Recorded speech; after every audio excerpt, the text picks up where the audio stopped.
Welcome to this week's MMA Mental Podcast. My name is Ray. I have got us a few interviews lined up for today's show. I've recorded 4 interviews throughout this week, which I will be publishing on this show for you to listen to. And I'm also going to include an old interview that was very successful.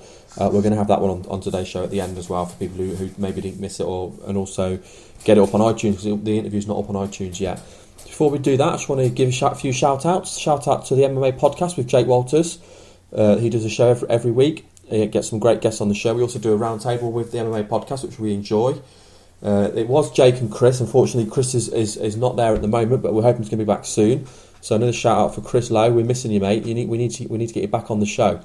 So whatever you're up to, we want you back. So shout out for Chris. Want to shout out Word on the Street podcast. Great podcast for UFC rumours, ran by Ramses. Follow them on Twitter. And then also Jim Graham at Beyond the Cage, another great podcast, all podcasts that we're proud to be associated with. So check out all those shows. This week's interviews then. First up, we're speaking to Jason Radcliffe. Jason Radcliffe is fighting on UCMMA 32.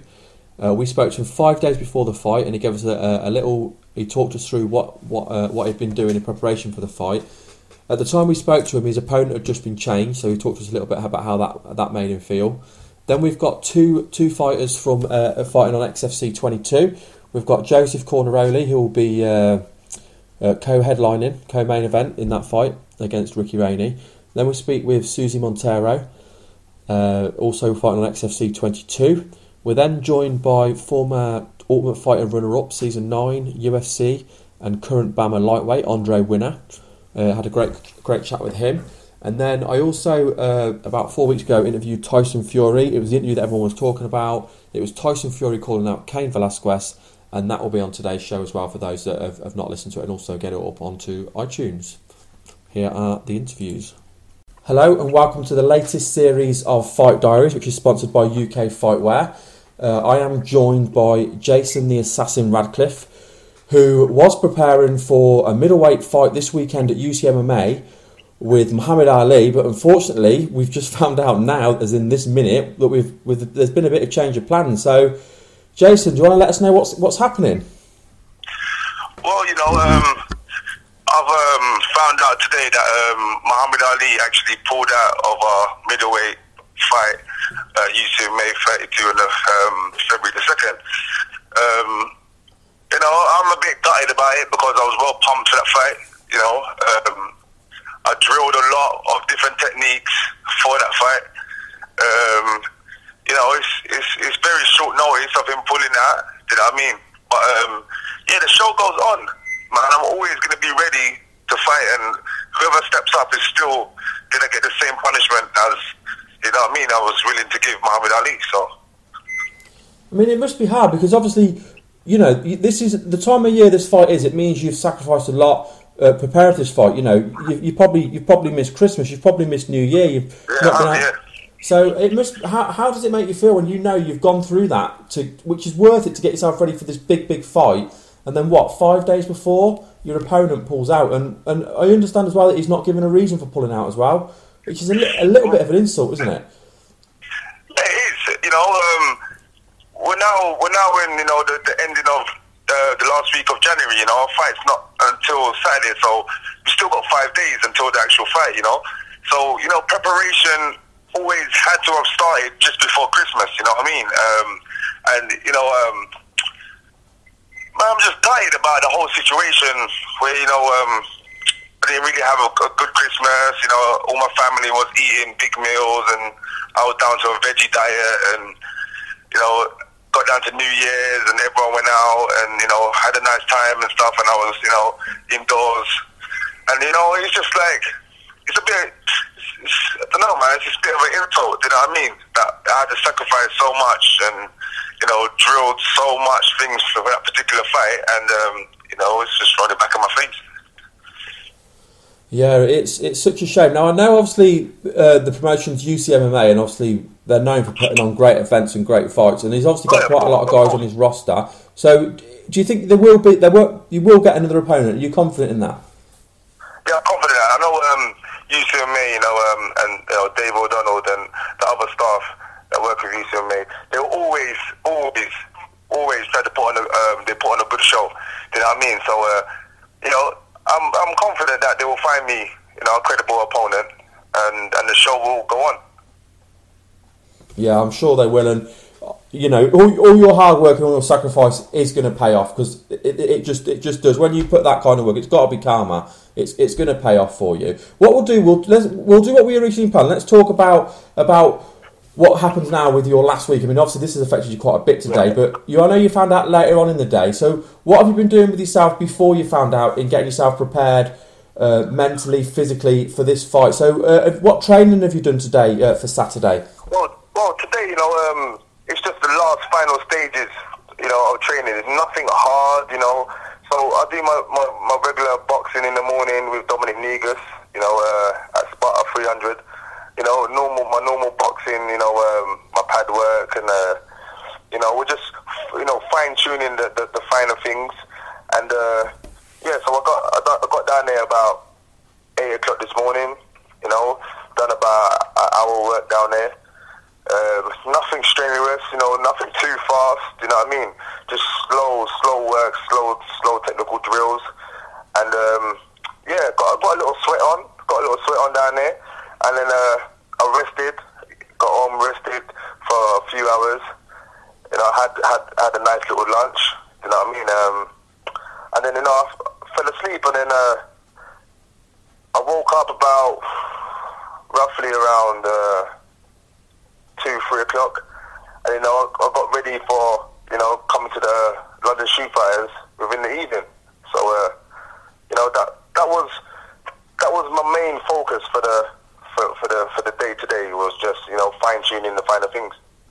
Now, obviously, one of the big things in the last week is cutting the weight. Roughly, how much weight are you walking at now, and how much do you have to cut for Friday? Well, at the minute, I'm walking around at 90 kilograms.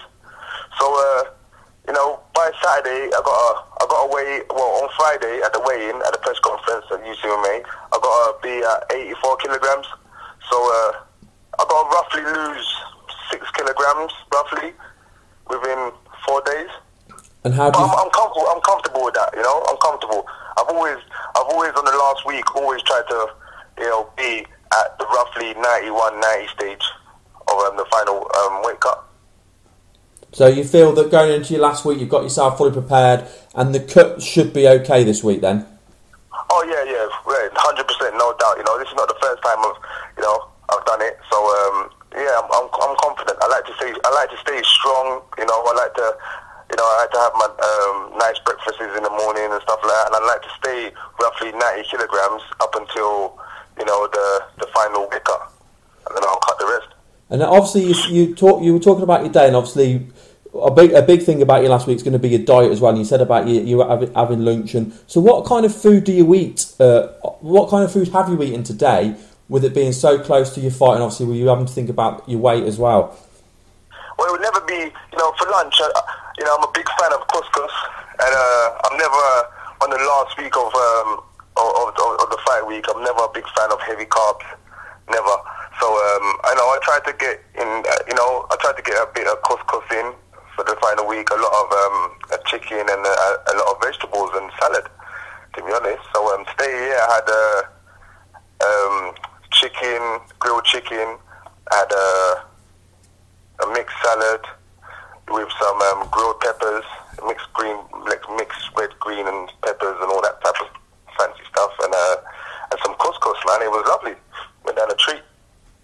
So obviously, you know, the big news that's happened today, obviously with Muhammad Ali pulling out of the fight, that's got to affect you mentally. I mean, I just don't know how it couldn't. You know, you're human at the end of the day. How has that left you feeling, and will that affect your preparation in the last week then, with your fight only 5 days away? Well, you know, we done set drills for Muhammad Ali, but you know, I'm an all-round MMA fighter anyway. So, you know, the set drills that we've done for Muhammad Ali was, you know, to exploit all his holes in his game. But, you know, other than that, I've been doing, you know, my wrestling, my Muay Thai, you know, everything, you know, my jiu-jitsu, my striking. So all round, I'm ready for anything. So, you know, it has affected me, you know, from when I got the news this evening, it has affected me a little bit, but, you know, I'm mentally strong. You know, on the last week, you have to be mentally strong anyway. So, you know, I'm still in kill mode, so, you know, let's go, man. Well, before we wrap things up today, we always like to. It's always good to take notice of the people around you that have helped get you ready for this. So, if you want to do any shout outs for, you know, your gym, your family, and also mention any sponsors, the people that make your fight gear, just give them a shout out now, and we'll do that at the end of each episode as well. Yeah, man. You know, big shout out to my London Street Fighters, Alexis, Paul. You know, my teammates down there that have, you know, put me through a lot of ups and downs in the past, you know, months. You know, UK Fightwear for supporting me with my fight gear and stuff. Mogul Fight Management, my management company. British Fighter for sorting out my assassin tee. If you've not seen my assassin tee yet, you'll see it, you know, this Saturday at UCMMA 32. Yourself, MMA Mental, for being there for me, you know, helping me out with the podcast and for the exposure and stuff. You know, big thanks to you. Lux Watches, you know, another sponsor that's helped me throughout my career and stuff. Man, there's so many different names, man. Cutting Edge Supplements, you know, give me the right supplements, you know, to get me through my camp and make sure that I got what I need. And everyone else, man, has been there. You know, I'm still a bit, you know, fuzzed about the whole Muhammad Ali pulling out at the minute. So, you know, just gotta just, you know, sleep off tonight and just, you know, relax and, you know, wake up tomorrow and tomorrow be another day, man. Absolutely. Well, today we really appreciate you coming on. We're looking forward to doing this week. So just so everyone knows, we're 5 days out from the fight. We don't know who he's fighting yet, but Jason will be fighting on Saturday. We'll be back tomorrow for another countdown show. To let everybody know, we're now joined by Joseph Corneroli. He will be fighting XFC 22 in the co-main event against Ricky Rainey. First of all, Joseph, I just want to say a big thank you for joining us today. Thank you guys for having me on.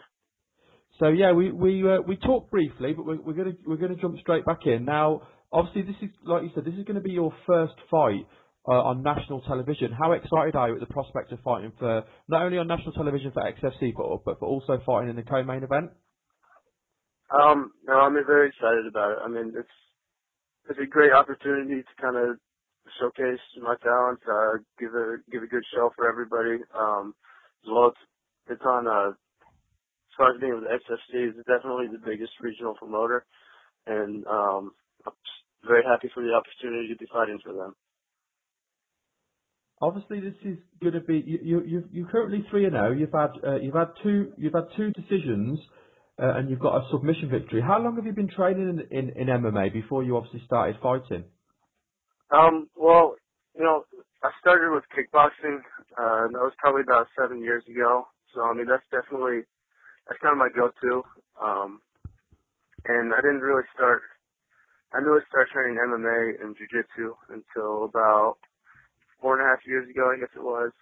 And I mean, I just kind of fell in love with it from there. How hard did you find it transitioning from a striking background with your kickboxing into obviously doing all-round MMA with your jiu-jitsu? No, I mean, it wasn't that difficult of a transition, mainly because, I mean, once you're in martial arts, it kind of gives you a little knowledge of your body. You know what you're capable of. You know how to control it a little better. So, I mean, it's just same kind of principle, just different area, like on the ground or wrestling, stuff like that. It took a little while to get used to, but picked it up pretty well. What made you want to switch, and after starting off in kickboxing, what made you want to get into mixed martial arts? You know, I mean, I watched UFC. I was always a fan of jiu-jitsu, and I thought, hey, might as well just try it out, see how it goes. I never actually planned on fighting, but that's the way it went for me. So. And also, how? I mean, obviously, like we said, you have fought 3 times, but this is obviously going to be the biggest stage that you've fought on. How big of an opportunity is this for you to get your name out there, to get people to obviously, know who you are? How big of a showcase is this for you? This is very big. I mean, it's being nationally televised gives you great opportunity. I mean, it's just, I just gotta make sure I go out there and I put on a show, do everything, do everything that I want, and I mean, make it a good fight. What are your thoughts? Firstly, on your opponent, what's your thoughts on Ricky Rainey? Ricky Rainey he's a great fighter. I mean, I've seen quite a few of his fights. He's very powerful, very athletic. So it's going to make for a good fight. I'm definitely expecting a stand-up battle. I mean, I'm not gonna count out everything. I know he's dangerous everywhere, so I'm just training hard, trying to be prepared. What are your thoughts on the? Am I right in saying that this fight is what weight class is this fight at? Sorry, Joseph. This is welterweight, 170. What's your thoughts on the rest of the welterweight division at XFC as well, and obviously working your way up to hopefully fight for a title? They've got some talent in there, so it'll be interesting. I mean, I'm gonna start off with Ricky Rainey, see how that goes, and then it'll be hopefully I get to fight with him a few more times. And just kind of see where it leads to. Who are some of the people, and what training camp are you with in preparation for this fight? I'm with Team Pitch Black, upstate karate in Simpsonville, South Carolina. I've been here ever since I started training. Trained with Stephen Wonderboy Thompson, fights for the UFC now. This is where my camp has mainly been. Also, I've done some traveling. We've been up in Montreal, training at TriStar, and I'm hoping to do a little bit more traveling before the fight, so get some more good sparring partners. What's your at the moment? What would you say that your biggest focus is on in training with regards, in the build up to this fight? What are you trying to improve the most? I guess it would be transitioning from one thing to another, like transitioning from striking to wrestling and jiu-jitsu and striking. So it's just trying to make everything flow together more smoothly. And obviously, as well, looking over your resume so far, you obviously fought amateur as well. You went 3-1 in amateur, and I'm looking at your record here, so I'm hoping that's accurate. And you're obviously 3-0 professional. What are some of your personal highlights from your young career so far? I mean, I had quite a bit of kickboxing in my background, so that was another 15 fights that won't show up on my MMA record. Those were, I guess, probably the highlight of that would be getting the opportunity to fight in Ireland for the IKF world title, which I ended up losing that fight, but it was still a very memorable experience. Made a lot of good friends, had a good time there. Learned a lot from that fight. So. What was it like as well? You talk about fighting in Ireland. What was it like fighting overseas? How did you find being away from, like, what you're used to, your friends, your family? How did you find that? It wasn't as rough as I thought it would be. I mean, normally I never fight in my hometown, so I think of it the same way. It's just the same thing as me going an hour down the road to fight. And I know. So, sorry, yeah. So it wasn't too bad then being away. You didn't find it didn't have too much of a negative impact on you while you were away. You didn't find. Yeah. I know as well. Obviously, you've got like you say, you've got a kickboxing background. Was there before you did kickboxing? Did you have any grappling in your background? Any wrestling at high school or college? Because I know that's something that's quite common. No, I never used to wrestle in high school or college. Actually didn't play any sports. So. Kickboxing was the first thing I started off with, and I fell in love with it right after I started and kept up with it. So.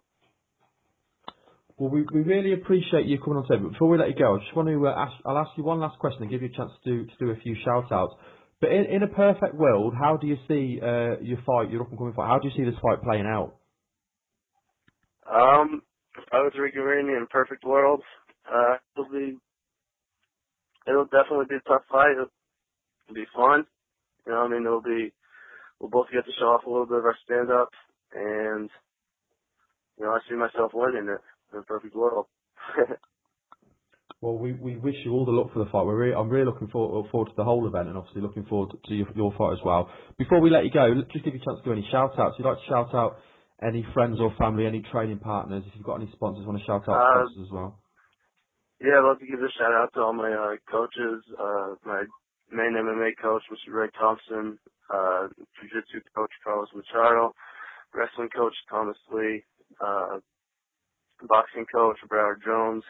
So, those guys are awesome. Without them, I don't know where I'd be. But appreciate the opportunity you guys having me on the show. Absolute pleasure. Well, we wish you all the luck. We'll be looking out for the fight, and it's about 2 or 3 weeks away. So we'll look forward to seeing how that plays out. But yeah, thank you very much for joining us today. All right, thank you. Oh, no problem. Thank you. Bye. Bye. Okay, we are now joined by Suzie Montero. She has an up-and-coming fight at XFC 22. First of all, Suzie, I want to say a big thank you for joining me today. Thank you. Thank you for having me on the show. I really appreciate it. Absolute pleasure. So firstly, yeah, how excited are you about the opportunity to fight for XFC, and obviously your fight being so highly ranked up the card as well? Well, I'm actually very excited and honored to have this opportunity to fight on the XFC show.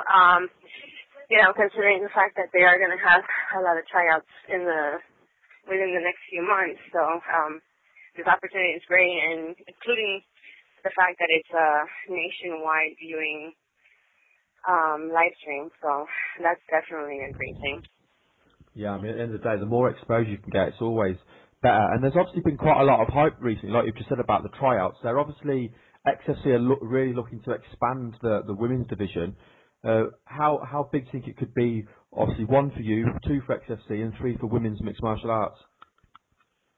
Well, I think it's going to be a great thing for women's mixed martial arts because, well, considering the fact that XFC already had a division and, you know, with women in there. So they already were helping women's MMA get out there and, you know, broadcasting them. So now that they're going to have more divisions and more women, it's going to be a lot better. It's going to be great for me, too, because I'm going to get, you know, that nationwide exposure. It's a wonderful thing. I'm really happy that XFC was already, you know, supporting women's MMA, per se. Yeah, I think it's brilliant. I mean, women's MMA is just growing so fast at the moment. I mean, I noticed that your last fight was at Invicta, and obviously they're doing a lot for women's MMA as well. It's just great to see women's MMA finally getting the exposure that it deserves. Yeah, it was, I got to tell you, it was definitely a different experience for myself because, you know, within the years that I've been doing this, it's been always very hard to get the female fighters or, you know, to get them on the cards. And, you know, Invicta brought so many women, and it was wonderful because they showed, you know, not that I definitely don't want to bring up the UFC because I'm more excited about the XFC. Like I said, they already had women, you know, they had already given women opportunity on their show.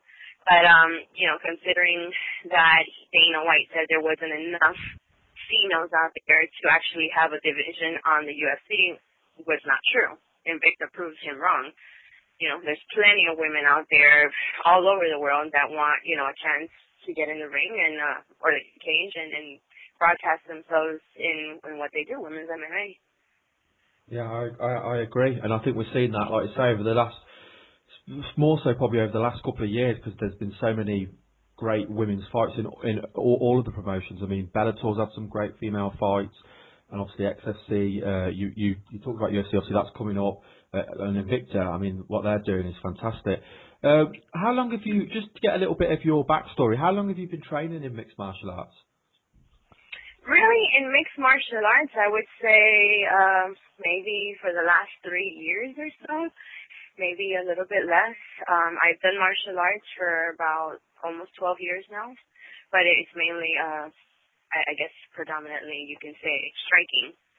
And then I was always around ACT, you know, and there's always jiu-jitsu and wrestling going on, and somehow or another I would pick it up by just watching, and when I actually finally did it, you know, I guess I had more of an idea of how to do it. You said about, obviously, you predominantly come from a striking background. What striking was it? Was it boxing, kickboxing, karate? I would say Muay Thai. Oh, okay. And where did you train that at ATT, or did you train that somewhere else?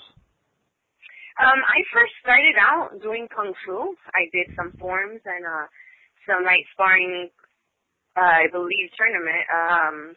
And that I didn't really like that so much because, you know, it's light contact. So I then went on to doing like 2 or 3 tournaments for Sen Shao, and then after that I felt like I needed a little bit more of a, you know, a little bit more of an understanding for striking. And I searched for some Muay Thai. I started with Christian Select for like a few months or so, and then after that, I've been training with my husband for the last, we're going to be together almost 11 years now, so he's really been the one that has helped me with my striking. And his name is Luis Rosario. He's a professional fighter as well. Cool. Do you still currently train with American Top Team now?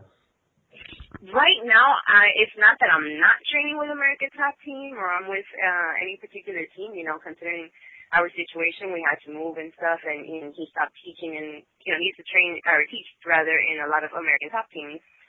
So right now he's not teaching in any ATTs, so I don't really claim any school in particular, but the gym that I'm training at, that supports me very much so, and helps us out a lot, you know, and that's, you know, mainly where he teaches, and that's called Rush Squad.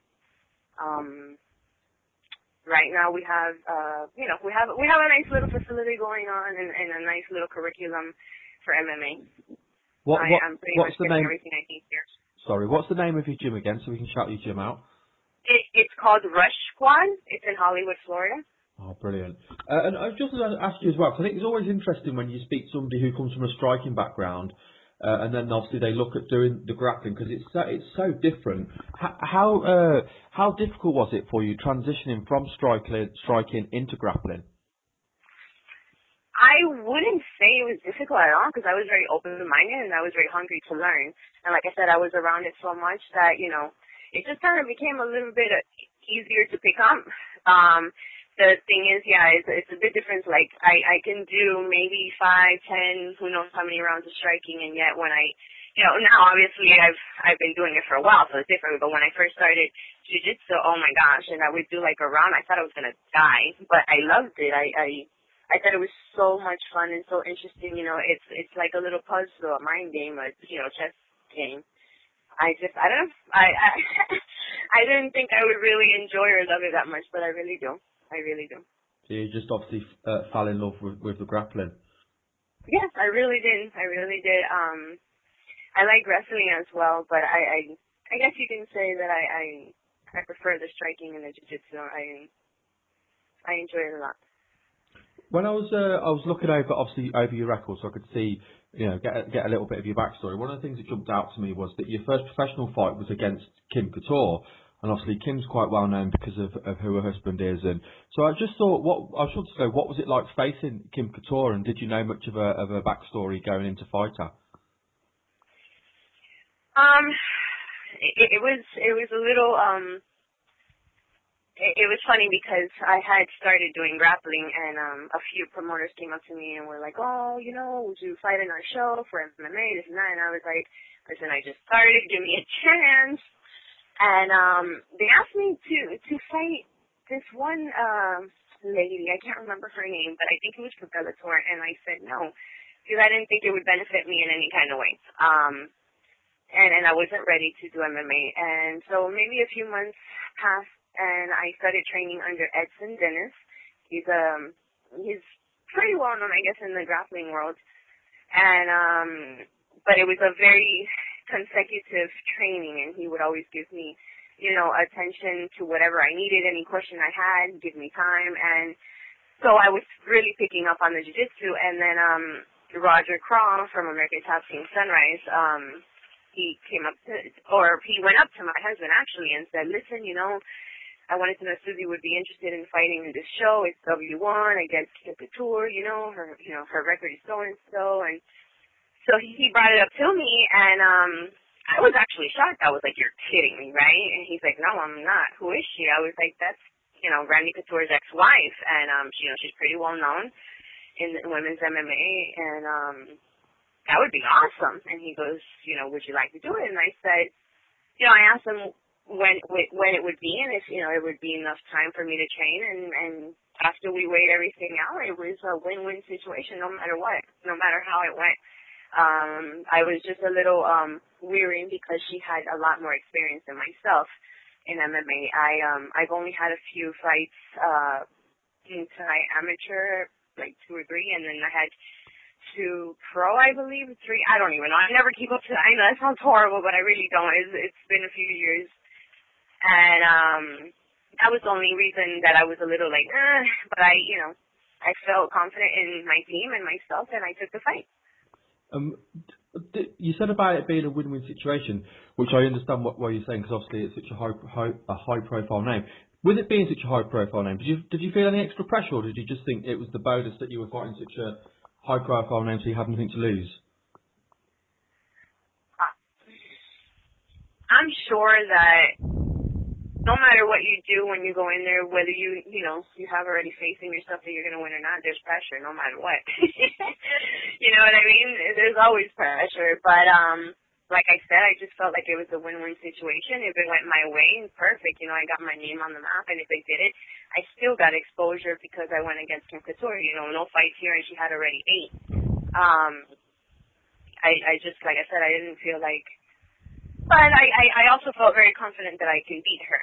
So I took the fight. I usually didn't have anyone to take care of my fighting career, and I'm just a fighter, and I just want to fight and pretty much kind of say yes to the fight. Especially back in the days because it was so hard to find opponents. So you kind of had to just take the fight and be ready whenever. But, now I have a better management team, and, I believe that he looks out for me, and, he looks at my opponents, and he says, okay, this is a good fight or not a good fight. Either way, I had checked out my opponent for this XFP fight, Pearl Gonzalez, and I thought it would be a really exciting fight for both of us. Yeah, I was just going to move forward to that. So moving forward, obviously, to your opponent now, what do you feel are your strengths against your opponent, which is obviously Pearl Gonzalez? My strengths against her? Yeah, what do you feel you're going to be better at than her, or which you can use to exploit your game over her? Well, I think she's an all-around great fighter, but I believe that my striking would probably be a little bit, cleaner and sharper, and I hope to be, a lot more prepared and stronger than I was for my last fight. That's what I think. I think, I see that she's very aggressive, and I believe I am as well. That's why I said I think it's going to be a very good fight for both of us. In a perfect world, if you obviously visualize what's going to happen, how would you see this fight playing out in a perfect world, obviously for yourself? In a perfect world?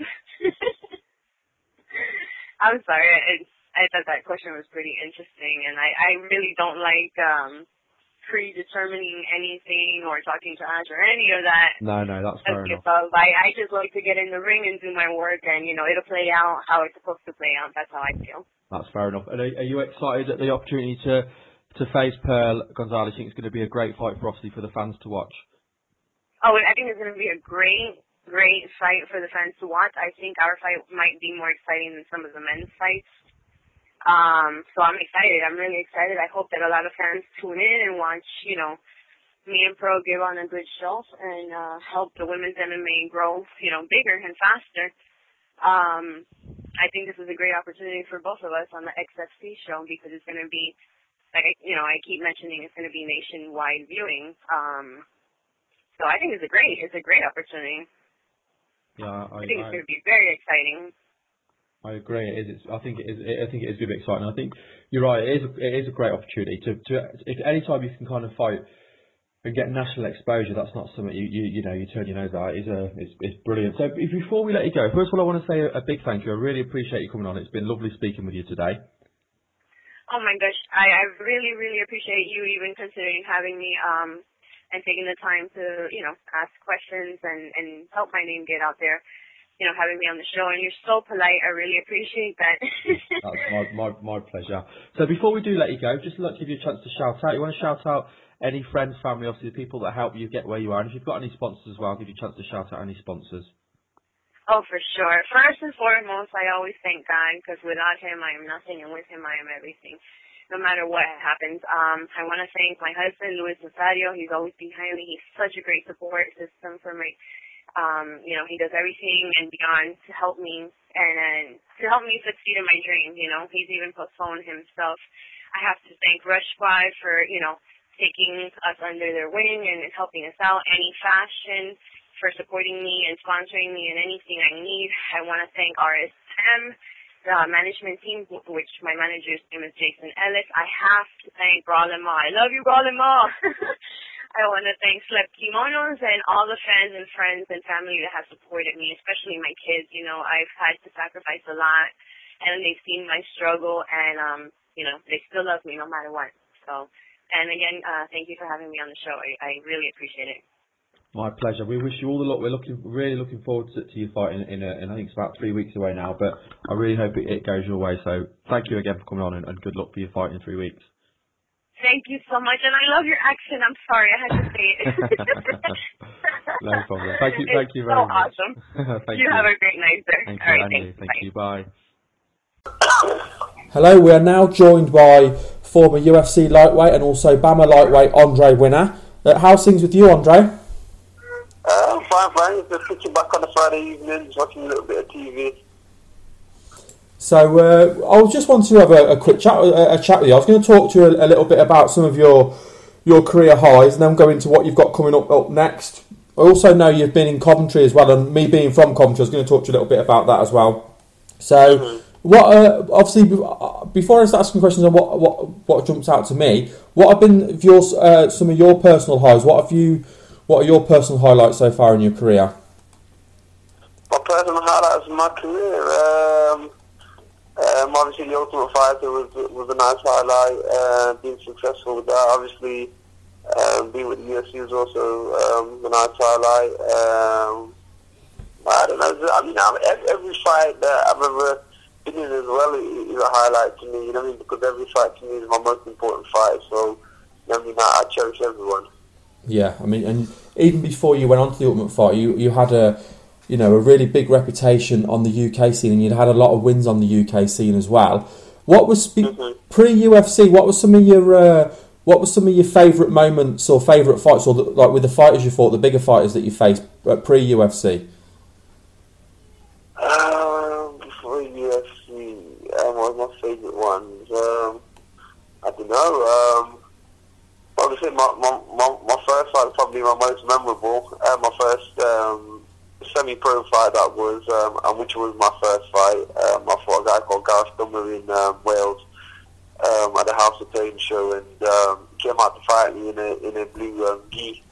I took care of business in like 14 seconds, so I was happy with that. I was really chuffed with that. There were some good guys I fought along the way, but like I said, they're all pretty memorable. I don't really hold one above the other. Yeah. Every fight was important.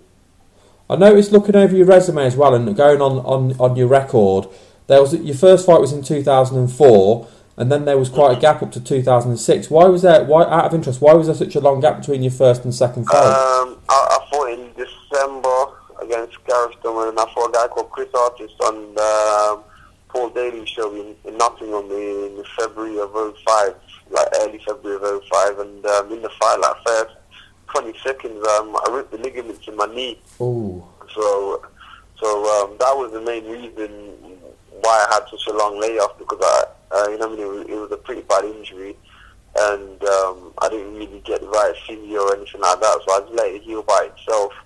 I spent most of my summer away working and stuff like that, so it wasn't until near the end of the year that I started kind of getting back into the gym. And you know, I mean, I had a tough year anyway that year. You know, what I mean, just with life in itself, and you know, what I mean, like 2006 came along. I got myself, you know, what I mean, really focused on my training. I was working at the time, and then I kind of thought to myself, well, you know what, I'm just going to turn pro. I'm just going to go for it, make a go of it. So.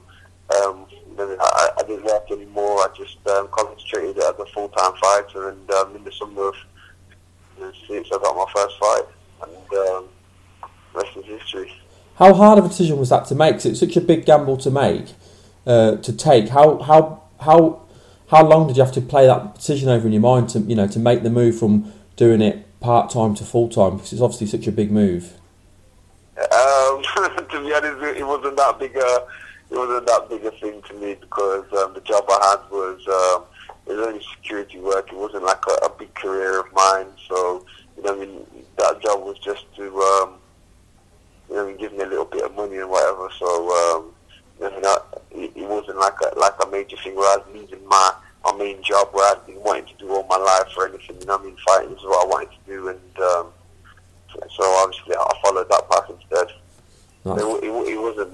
It wasn't that big of a choice for me.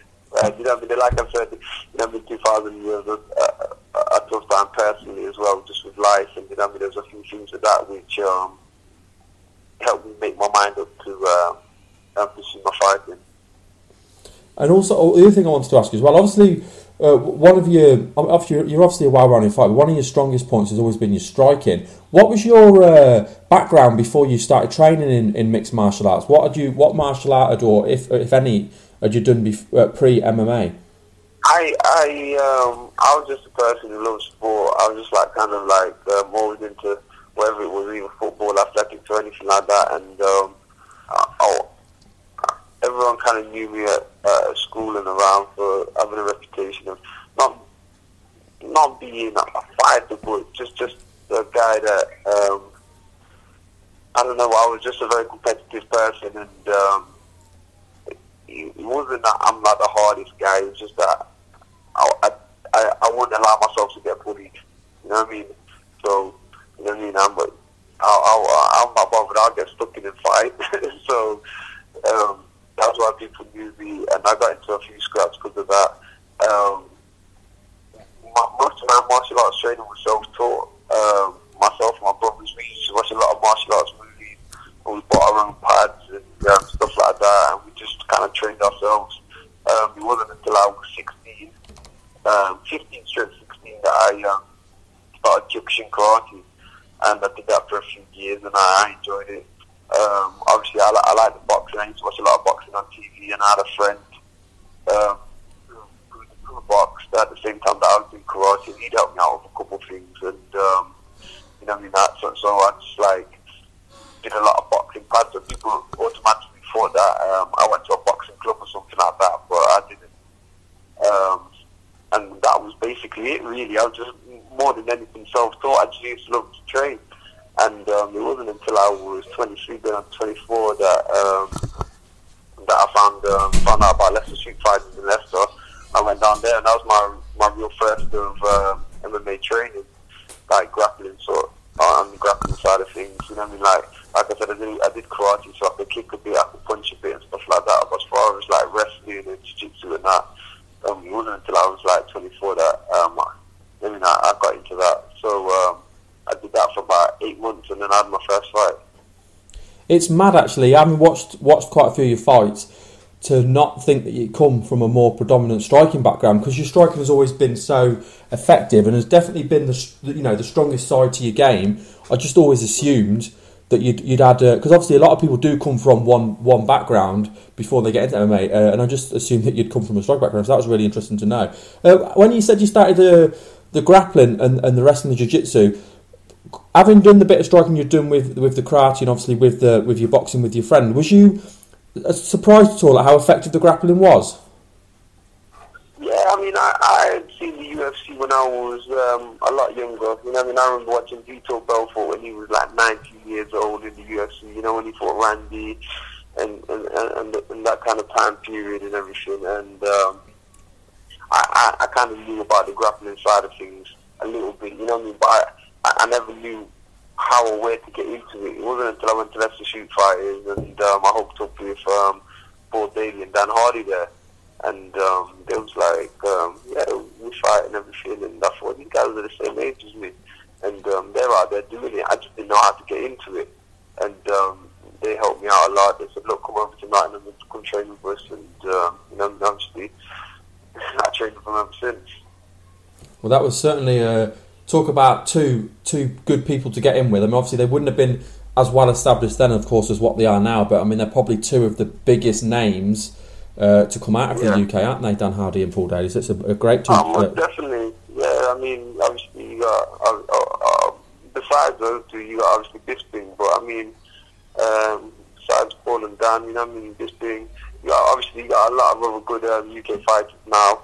I've got good reputable names, but obviously Dan and Paul are massive names. Yeah, I mean the UK scene's obviously grown a hell of a lot, and we'll talk a little bit about the UK scene in a bit, because obviously from when you first started to the UK scene now, I think it's fair to say it's obviously getting stronger. I was going to move forward to obviously Ultimate Fighter Season 9, which was obviously the season you were on. You obviously, like you said, you had a very successful season. Talk a little bit at first how it came about. How did it come about that you decided to apply for the Ultimate Fighter, and what was the process like of applying? Originally I applied for season 8 because that was the lightweight season. But I'll be honest with you, people said, I didn't make it for I didn't make it for that season or whatever. But it wasn't. Well, I guess that's the case, but it wasn't really the case because it was like some people had said to me, Andre, why didn't you try out for it? So I made this really. Can I say that? Yeah. I didn't know if I was allowed to swear or not. No, that's fine. Whatever you want to say. I made this crap video, with a 5 minute vlog of just like a couple bits of my fights, and me sitting in my bedroom talking. And so I didn't really expect that to go anywhere anyway. So that's what I sent off. Obviously, I didn't get a reply from it really. And then again, 2009, I only had. 2008, sorry, I only had 2 fights. One was a draw, one was a loss. And it was a bit of a slow year for me. And fighting wasn't paying enough for me, so it was kind of getting to the stage of do I continue doing this or not? And again, it's funny, like I had a little bit of personal problems in my life at the time in that year. And one of my friends had said to me, look, they're going to go down to do the trials, and you should come. And I was like, well, I'm not sure. And they said, no, it's a welterweights and middleweights. And then I thought to myself, you know what, I've got nothing to lose. You know what I mean? I thought, if anything, I'll just go for the welterweight. I'll just put on a bit of weight and just go for the welterweight, just have a go with it. So, funnily enough, I was out drinking the night before. I turned up in the morning, didn't really have a lot of sleep. Myself and Jim Waller went down there, and I just tried out. The first part was we had a quick go on the grappling, and like Dana was saying, look, I'm not bothered whether you submit anyone or get submitted yourselves. I just want to see you just go out there, have a go, and just want to see the kind of skills that you got. And obviously everyone's a little bit nervous, and I'm thinking, I wonder if I come up against anybody good. And then the guy I came up against was wearing tie shorts, and I thought to myself, yes, he's obviously just a striker, didn't know much about grappling. So the first thing I did was pull guard and spot a triangle, and I submitted him pretty quick, and that kind of got me through to the next round, which was a striking round. They liked what they saw on that, and then we went to the interview process, and then I got through that, and then I got a phone call saying that I could come out to Las Vegas to do the medical and the trials and all that kind of stuff. And I was like, yeah, man. I actually went out there and did a few more interviews, and they picked me for the show. Was there a lot of waiting around between the callbacks? And I don't necessarily mean waiting around at the arena, but waiting weeks and then for them to come back and say, yeah, you're through to the next stage? Yeah, it was a good few weeks before you heard back anything like that. Everyone heard back at the same time. There wasn't like anyone who got as far as I know, anyone who got any kind of special treatment, like, oh, we really want you or anything like that. To be honest with you, it was kind of strange because everyone that was there thought that my teammate Jim Warlad, we all kind of suspected that Jim would be the favourite to get through. You know what I mean? There was a lot of talk saying that, yeah, Jimmy's definitely in. You know what I mean? Because Jimmy's like, he's an amazing fighter, there's a good look about him and everything. And I just automatically thought that Jimmy was in there. And then, funnily enough, Jimmy he didn't make it. They didn't pick him. I don't know why they didn't pick him, but they didn't pick him. People said, oh, it's because he was too experienced and stuff like that, which may be true, because I remember when we were in Vegas, I saw Tyron Woodley there as well. And he auditioned for the same season. So I don't know if that was the same case with him. But, you know what I mean, I'm thankful I got through. Yeah, and there was quite some, I mean, on the Team UK, because obviously you had to fight to get into the house as they work it. And there was quite a few, well, at least two quite, you know, well-known names on the UK scene that fought and didn't make it into the house. Obviously, one was Che Mills, and of course, Alex Reid as well fought and didn't get into the house. And a lot of people wouldn't know that, but obviously Alex Reid's kind of blown up since then. But so, I mean, it was quite tough to get through the first stage and into the house, really, wasn't it? I mean, that was down to the fights. You know what I mean? They lost their fights, so that's why they didn't make it into the house. But, you know what I mean? Yeah, it was a tough process. You got to remember, though, it's a TV show at the same time. So, as well as, you know, your fighting capabilities. David Dre's getting a bit upset. I think he's going to bed now. Sorry about that. That's all right. Yeah, as well as the fighting capabilities. You know, I mean, obviously the TV side of it was important. So obviously the producers and that were obviously looking for a certain kind of criteria that they wanted out of the guys in the show. So I mean, obviously we don't know what they were looking for, but obviously they're looking for certain things when they pick certain people. And what was it like being in the house for, I think it's 6 weeks? Because again, I've spoken to some people that said it was a good experience, some people said it was a bad experience. Did you find it a good or a bad experience being in the house? It was a great experience. I loved it. We was in the house for 6 weeks, but all in all, I think it was 8 weeks that we were locked up for, because we did our fight to get into the house like 10 days earlier than the US guys did, because they still had to pick the coach between Hendo and Franklin. So we did ours first. And when we had won our fight, it was kind of a strange experience, because it was you'd been staying in your hotel room, you had your fight, and then you just went straight back to your hotel room. And normally when you have a fight, you go out and party, or you go back home, and you know, you never say, "Oh, well done on the fight," or whatever. You know, you tell somebody about it. You ring somebody, but you couldn't say anything. That's mad, isn't it? It was weird. It's like, you know, when you got all your adrenaline going, just knock somebody out, and then you go back and sit in your hotel room by yourself and watch on TV. And it was a bit of a strange feeling. It's like, I want to ring somebody and tell them I've done it. I'm in the show, but you know, it's not like that. You just have to sit there. So that's mad. That is. It's such a high to get a win and then to not be able to go and shout out and tell everyone, which is what you want to do, isn't it? You're obviously on a natural high. You're pleased, and you've just got to shut it away. You know what I mean? It's one of those, you can't get to sleep, you know what I mean? You want to tell people, but obviously you can't say anything. And then that wasn't even the end of it. I mean, it was good because we got to see each other afterwards, because, I mean, even though we had done our bit and we got through, we were still separated in our different rooms. Yeah.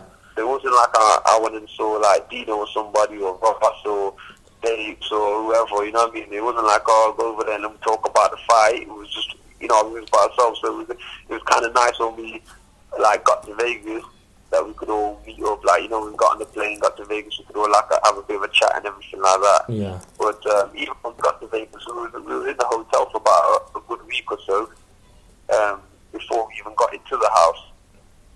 It was really long. So we were just kind of, so for the most part, my day was, I'd get up in the morning, do some exercise in my bedroom in Vegas, in the hotel. I'd get my breakfast brought up, then I'd go down to the gym, have a little train, and then for the most of the day, it was just a bit like a little prison kind of thing, you know what I mean? Yeah. I'd have my lunch in the afternoon,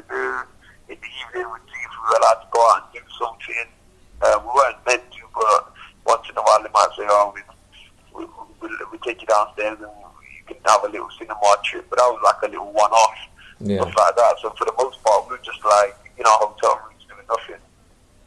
Did you know, before you went into the house, did you know any of the other cast members? Yeah, I knew quite a few. I mean, I'd fought Jeff Lawson, so obviously we already been acquainted. Obviously my teammate, I'm a singer, was there. I trained with Nick Shipshot before. My teammate Ross Pearson was there. Obviously trained together. States, I was meant to fight on my first pro fight. We would have been in the house together. So quite a lot of the team. It was only, I think James Wiltz I'd even met before, actually. He came to train a couple of times over at Rough House, over at Bushido Academy. I think the only person that I'd never met was Dave Faulkner. Yeah. Had you met? I think that's the only person I'd never met before, but other than that, at some point all of our paths had crossed a little bit, so... Yeah. I mean, I think that was one of the reasons we were such a tight team and we had success that we had. Yeah. Well, obviously Team UK won that season. You won the lightweights and the welterweights, and obviously the lightweights was an all-UK final. Did you know Michael Bisping before you went in? Yeah, I'd met Mike a couple of times. I don't know how well he remembered me, but I'd met him a couple of times because I remember when I was with Paul Daly at FX3, and this is when Paul Daly fought Peter Angera, and he introduced me to Mike then, and he said, "Oh, Mike's a good fighter. Watch his fight later on," and obviously Paulie won his fight against Angera, and then we sat back in the crowd and watched Mike's fight, and that was a good fight as well. So I met Mike. We all went out, myself, Paul, Mike, his partner, and who else? I think that was it. And yeah, we all just went out on the night out in Reading. And so that's how I'd met Mike before. But I don't know if you remember or not. It was a bit of a drunk night. Yeah. But yeah, I'd met him before anyway, and I think I'd seen him a couple of times over the night. So I didn't really like know him well, but obviously I really been acquainted with him. Oh, the other thing I was going to ask you as well, I mean, you talked about your training partner or your teammate, Ross, who obviously you faced in the finale. Was it hard facing a teammate in the finale? Yes and no. I mean, obviously it's not ideal, but it's something that we already knew going into the Ultimate Fighting. It was something that could potentially happen. So,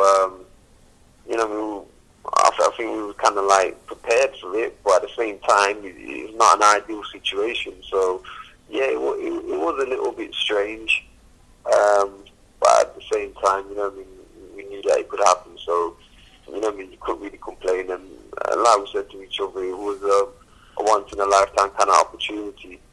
So, I think we were not happy to take it, but it's not like every day that kind of opportunity comes knocking at your door. So, we just went out there and it was just like a hard sparring session, basically.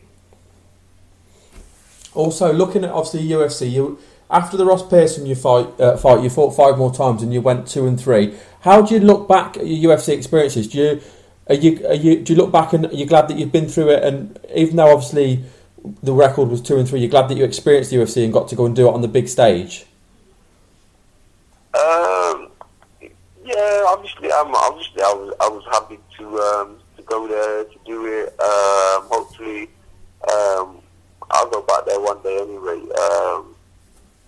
I just there were some things I would change if I could. If I was in a time machine and I went back, there's a few things that I would change. Because I honestly mean this when I say this. I've never lost a fight to somebody that I could not beat.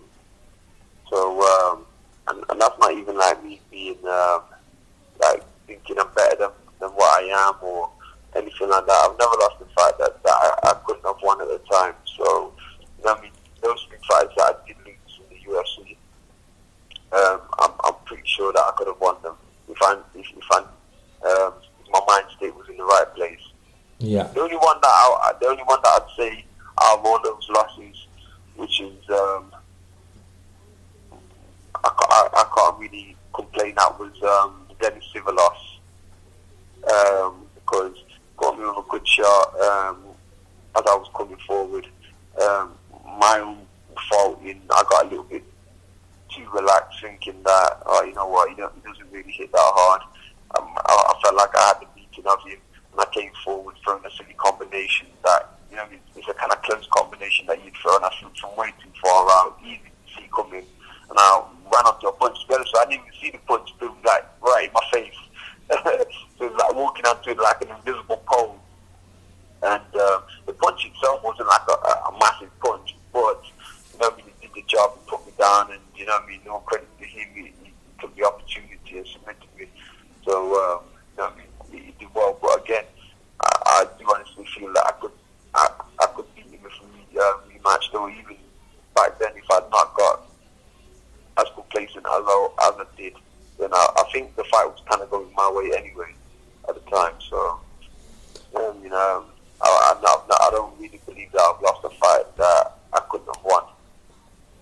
Moving forward as well, see now you've had 3 fights with BAMMA, and of course your last fight was with Rob C4 Sinclair, who of course is the BAMMA lightweight champion, and you and Rob went 5 rounds in a very, very close fight. It was a split decision.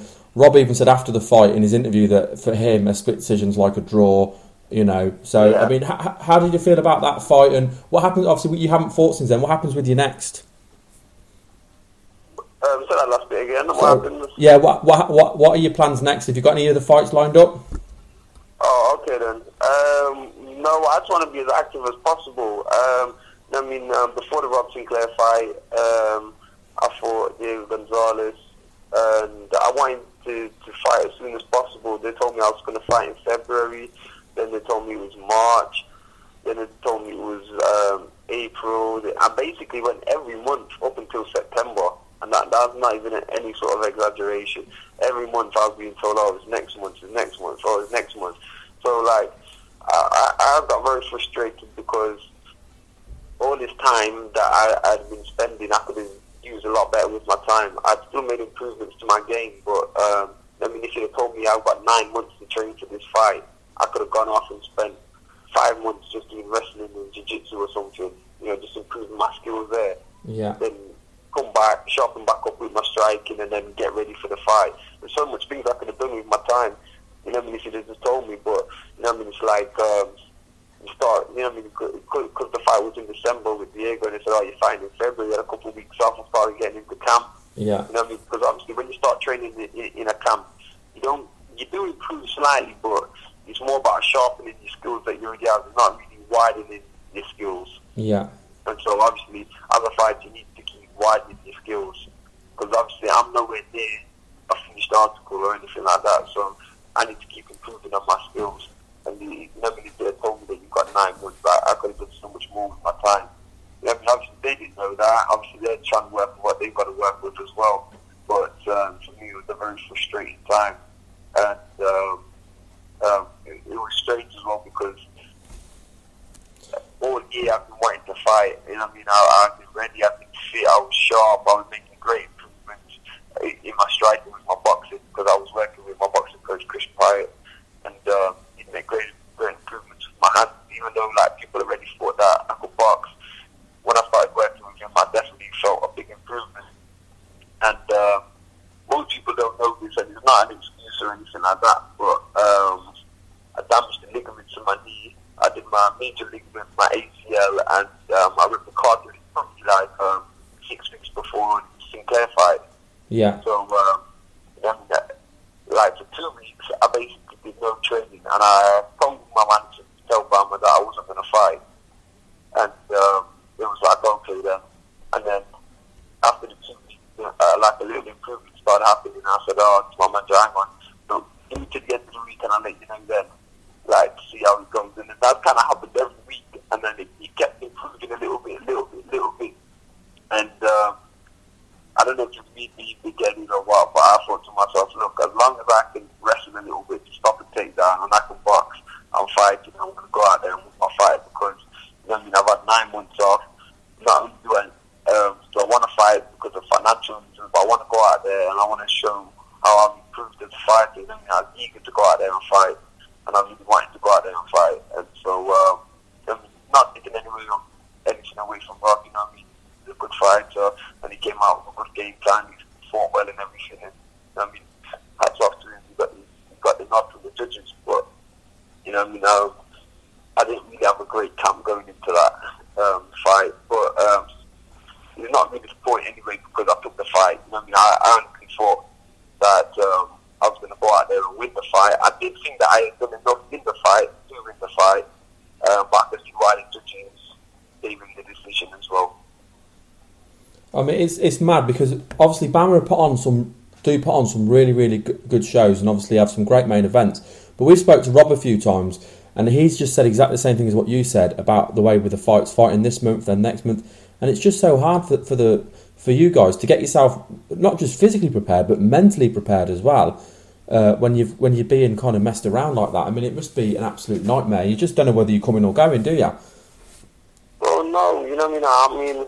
At one stage, obviously, I'm contracted with BAMMA, but I even said like, look, I'll even take a pay cut in whatever you're giving me. Just get me a fight with somebody. You know what I mean? Because in like Martin, I'm saying, look, I need to fight. You know what I mean? I'm a kind of fighter that performs better when I'm kept active, and obviously big layoffs is not ideal for me. So you know what I mean, I really wanted to fight, go out there and do it, and you know what I mean, like I said, myself and Rob were both being told, oh, it's next month. So it is hard to stay motivated and everything like that. I mean, I was motivated for the fight anyway, but it is tough when you know what I mean, you don't really know what's happening because you get told one thing and then next week you get told another thing, and it's just like, look, I don't really know what to believe.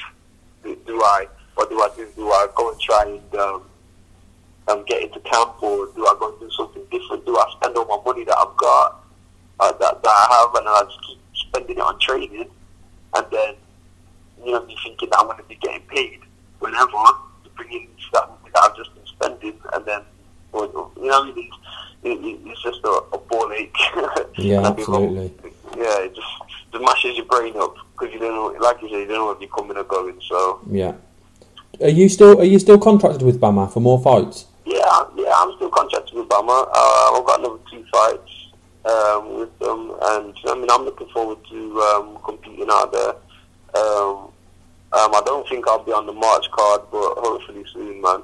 Yeah. You know what I mean, I spoke to Jude, the promoter, and I'm like, Jude, come on, get me a fight. Well, this was a little while ago, but you know what I mean, I want to get out there, I want to fight.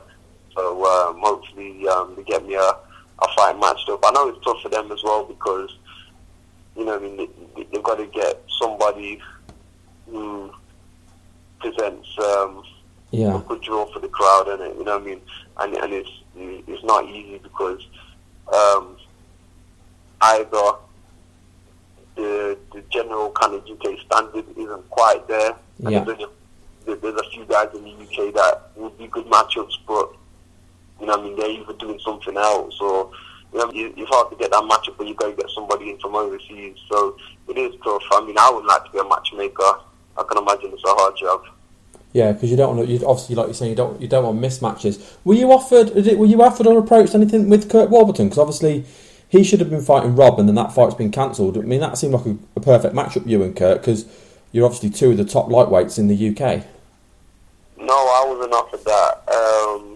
You know what I mean? I saw it on the Twitter, and I saw that Rob had been injured. You know what I mean? I wish him the best, and hope he gets a speedy recovery and everything, and he can go back out there and then defend his title and everything. But no, I wasn't offered that because I saw it and straight away I contacted my manager saying, look, what's going on with it? You know what I mean? If there's a spare place to fight, I mean, I'll fight because I want to be busy. And I think that was already taken care of anyway before my manager even got to it.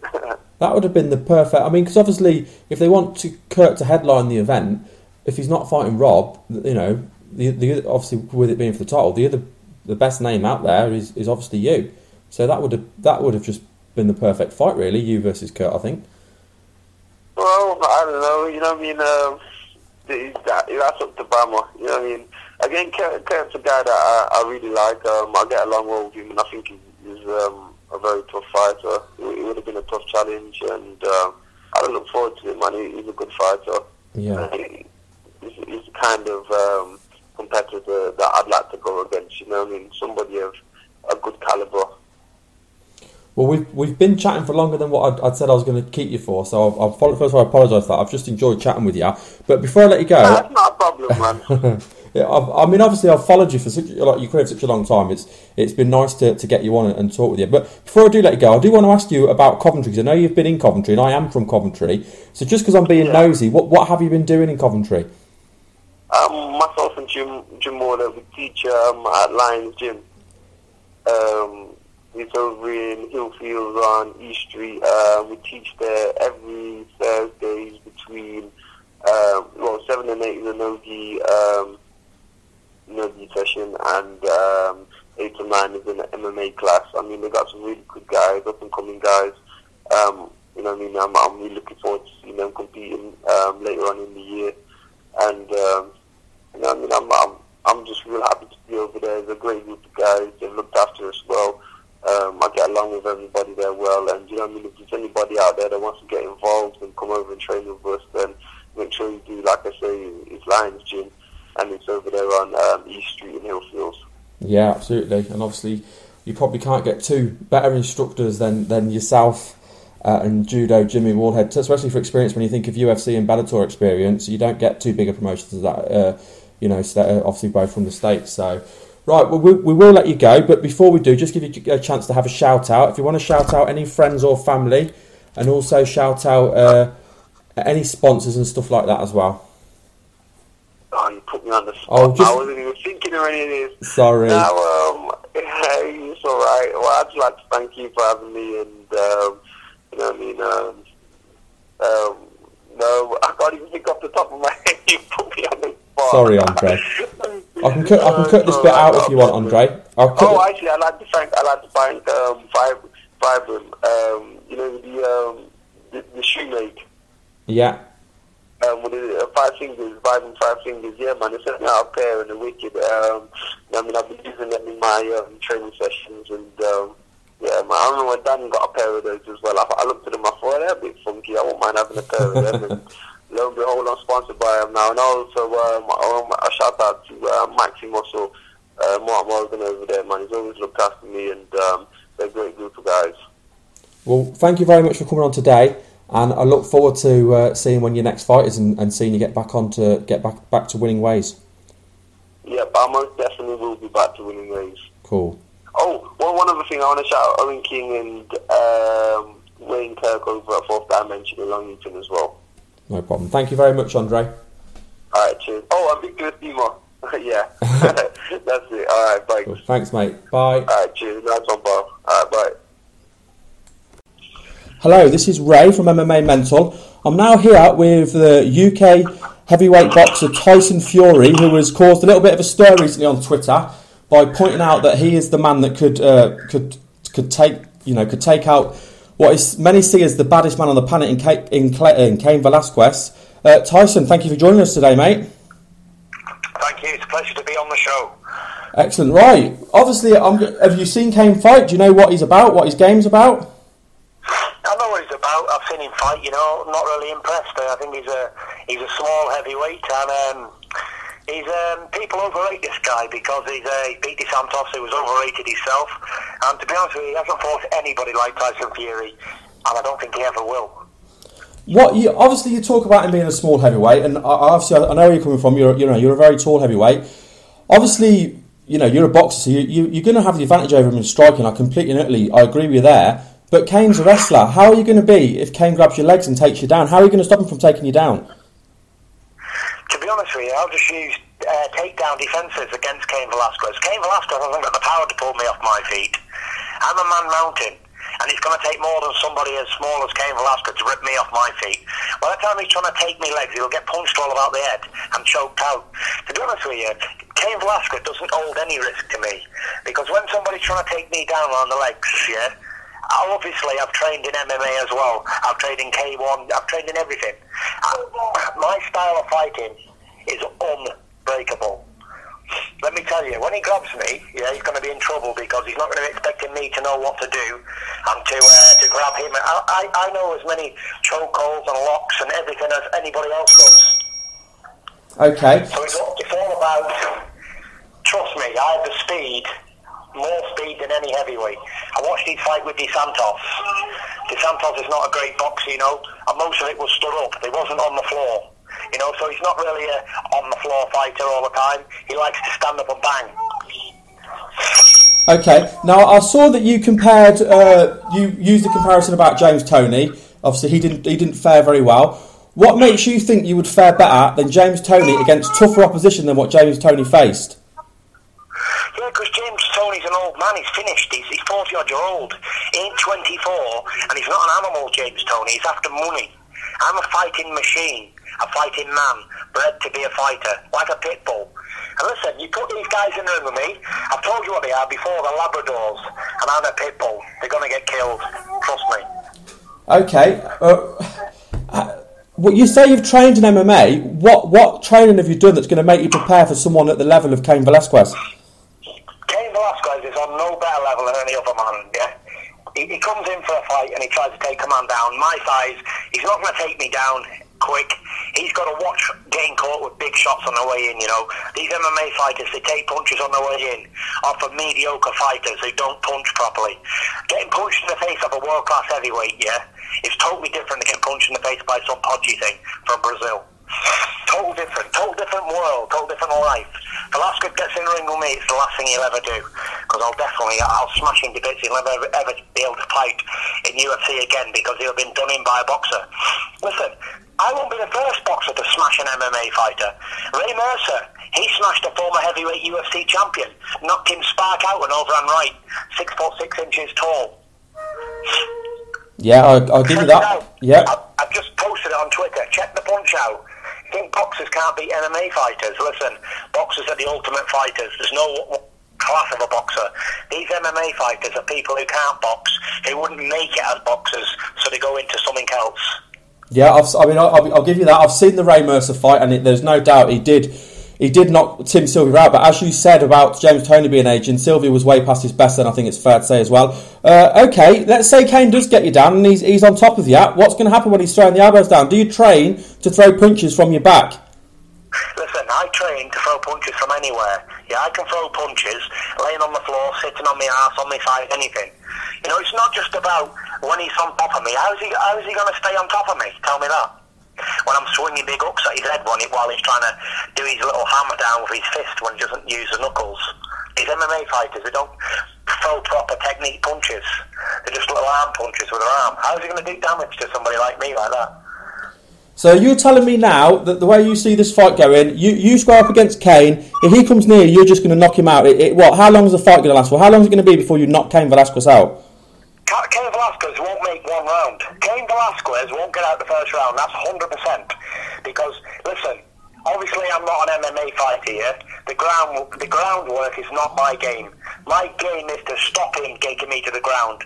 But also, when he's trying to take me to the ground, he's going to be taking big punishment all about the head. You know, these small heavyweights, yeah, I saw the fight against Brock Lesnar. Yeah. And he was hurt. Brock Lesnar hurt him with a punch badly. Yeah, he was wobbling all over. You know what? He's a wrestler. He's not even a fighter. He's a WWE star. You know what I'm saying? It's one of them. He's not a proper puncher. When he gets punched off an heavyweight like me, I'll knock him out. First punch I connect on him with, whether it's left hook, uppercut, or right hand, someone as short as Velasquez will walk right onto my uppercut. Do you think there's any chance that you are completely underestimating the power of some of these top MMA fighters? I don't think these MMA fighters can punch worth a wank. But what about the rest of the game? You talk about the wrestling. You know, I know you want to stop him from taking you down, but what training have you got in wrestling to stop a high-level wrestler like Cain Valesquez put you on your back? He's not going to put me on my back because he's going to be knocked out before he does. So before he gets anywhere near you, you're going to knock him out? Listen, I'll be aggressive with Cain Valesquez, yeah? I'll come out bombing, yeah? Also, I've got long legs and long arms, yeah? I can kick as well, yeah? I've got powerful kicks. I've been sparring with Daniel Guitar, Rico van Hoven, Remy Bonjonski, all in Holland. Yeah. While I've been in Holland, I've done a lot of sparring with kickboxers and fighters, you know? These fighters, okay, they've all fought each other, like Alistair Overeem. He's a MMA fighter, isn't he? Yeah. I put my money on Overeem to knock out Vasquez, for sure. And Overeem, I've been in the gym with them all in Holland.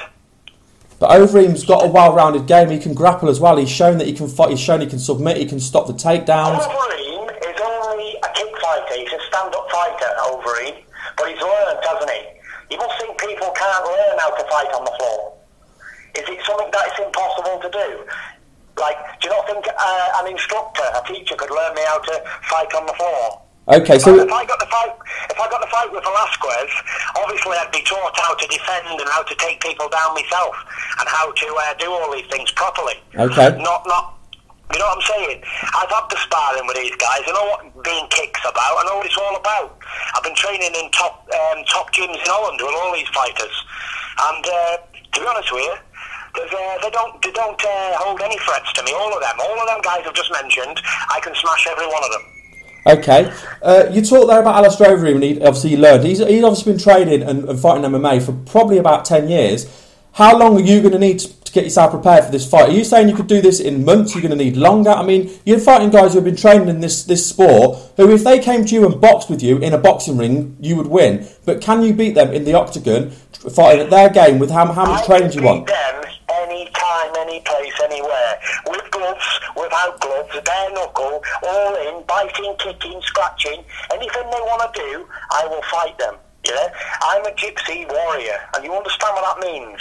It doesn't mean I'm a boxer and I do these things. It means I'm ultimate fighting supremacy. No man can beat me. No man going for his mother, especially not a little tiny Mexican who can't punch. He definitely ain't going to beat me. Listen, the Klitschko's are running scared from me. They don't want to fight.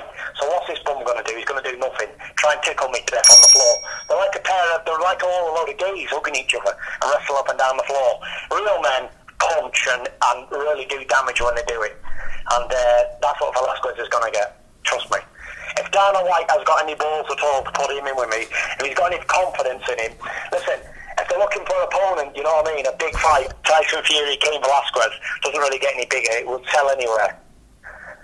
Right, you've heard it here first then. Tyson Fury is ready to take out his fury on Cain Valesquez, as he calls him, the midget Mexican. Tyson, I really, really appreciate you coming and chatting with us today, mate. It's been brilliant talking with you. Okay, thank you very much, and tell Cain he's dead. Okay, I hope you enjoyed all those interviews.